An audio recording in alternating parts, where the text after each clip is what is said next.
Very few hobbies have seduced me like perfumery has lately.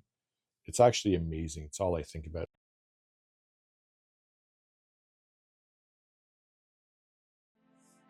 One of the items you do need for the hobby are scent strips. Little pieces of cardboard here. Little strips of cardboard that you either spray the fragrance on or you dip into your aroma chemical and you smell. Most people will fold it up to lay it on the table just so it doesn't contaminate the paper or the fragrance or the table around it.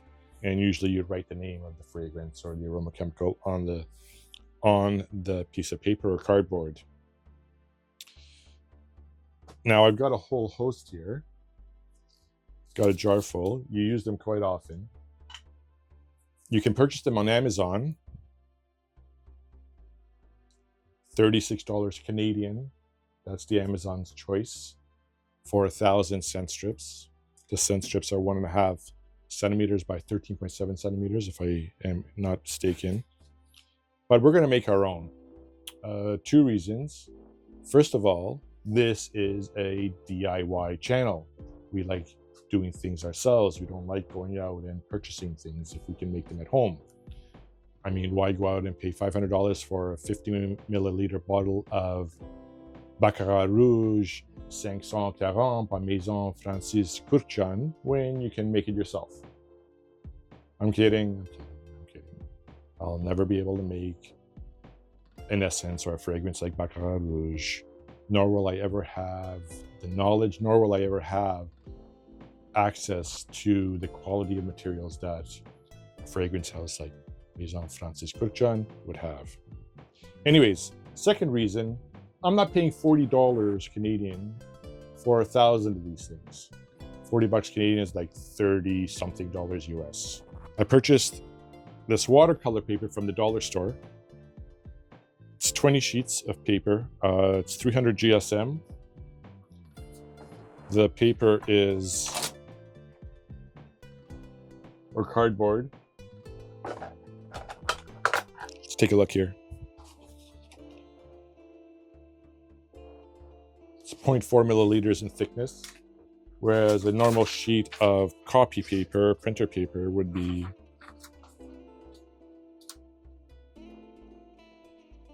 0.1 millimeters. So this is equivalent, sheet of this watercolor paper is equivalent to 4 sheets of printer paper.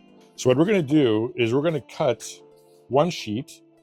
What I usually do to make my scent strips is I'll use 2 sheets at a time. But we're going to cut one sheet. We're going to see how many strips. I don't know how many actual scent strips we'll get out of one sheet of watercolor paper. Should take like 5 minutes. And we'll do a cost comparison, actually. So let's get to it. While I'm going at it, or while I'm working on this, I'm learning quite a bit. I've been doing this, I'm going 6 inches. Or 15 centimeters in length. The scent strips on sale are 13.7 centimeters in length. So these are a little bit longer. And I'm going to do it by eye. As I'm going about my journey on perfumery, I'm learning quite a bit. I watch a lot of YouTube videos. Again, I'm doing it by eye here.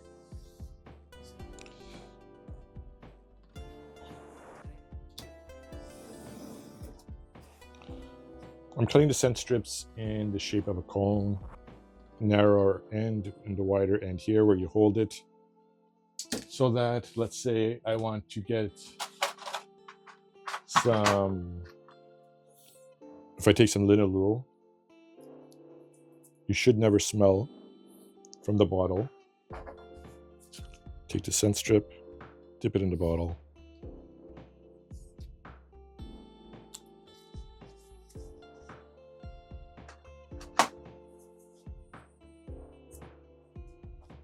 And that's how you smell it. So, learning quite a bit.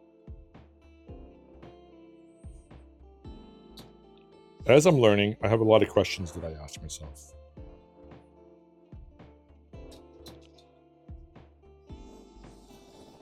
For categorization of the perfumes, an eau de toilette is, let's say, in the range of 10 to 15% fragrance or aroma chemical to the fixative or ethanol, the solvent ethanol. Eau de parfum would be about 15 to 20%. I keep most of my aroma chemicals, all my essential oils, either at 10%, which is 10% of the concentrate to 90% of the solvent or ethanol that I use. I use perfumer's alcohol, or 1%, depending on the strength or the impact of the oil. So I had a question. If an eau de parfum is, let's say, 15%,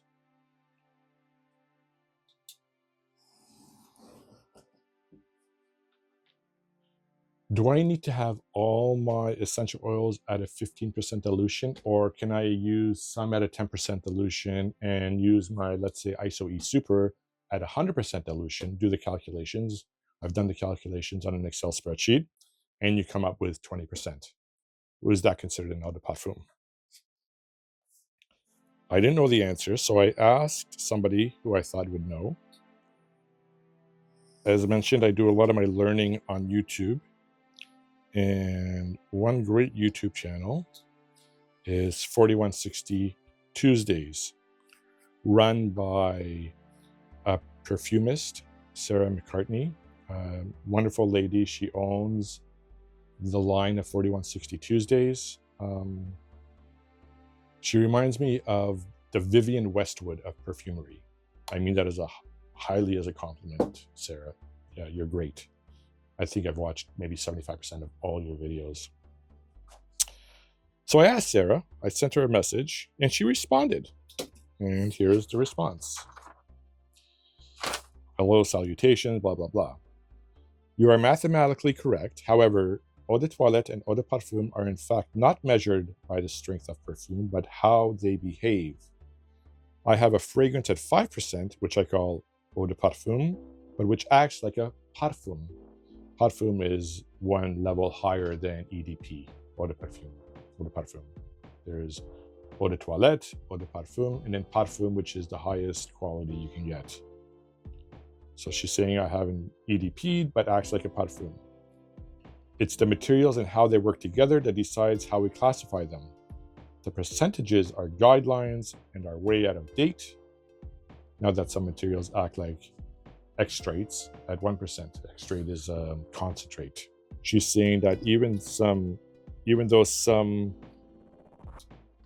of the aroma chemicals are diluted at 1%, they can act as something that's at 20%. So really, is that what we're saying here? Are we saying that in eau de toilette and eau de parfum, it's all really subjective? That there's no standard? That I can make something, I can call it an eau de parfum, and no one will say anything, even if it's not, even if it's at a 5%. Seems really highly subjective and seems like a gray area to me. So I don't know if how you guys feel, or if in fact what I'm saying is correct. If you do know, please let me know, leave a comment. I'd like to get to the bottom of this, because it seems, well, I mean, it's unregulated, I guess, right? The classifications and categorizations of fragrances. Anyways, just a thought I had as I'm thinking about perfumes all day long, 24 hours a day. I'm kidding. This is the stuff that goes through my head. I have a lot of questions. You know, I've been doing this for 2-3 months. I think I get it. Obviously, I don't have the technical knowledge or the technical skills. This is just starting out. I'm kind of taking the boat out of the dock, out of the moorings on my journey of perfumery. Anyways, actually, you know what? We'll make a couple of these smaller. We'll cut them in half. waste. So we got two. Let's do this. 3. This was used before. 3, 4, 5. Hold on. 5, 8, 9, 11, 12.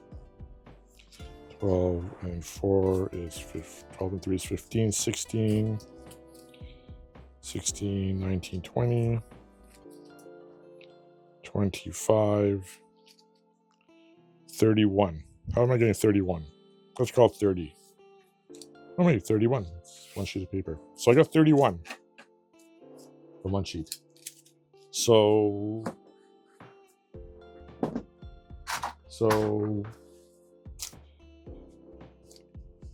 20 sheets in this. I'm getting 600 cent strips for $3. So 1,000 is $5 as opposed to the $40. So if you're cost conscious, these act great. They absorb fantastic.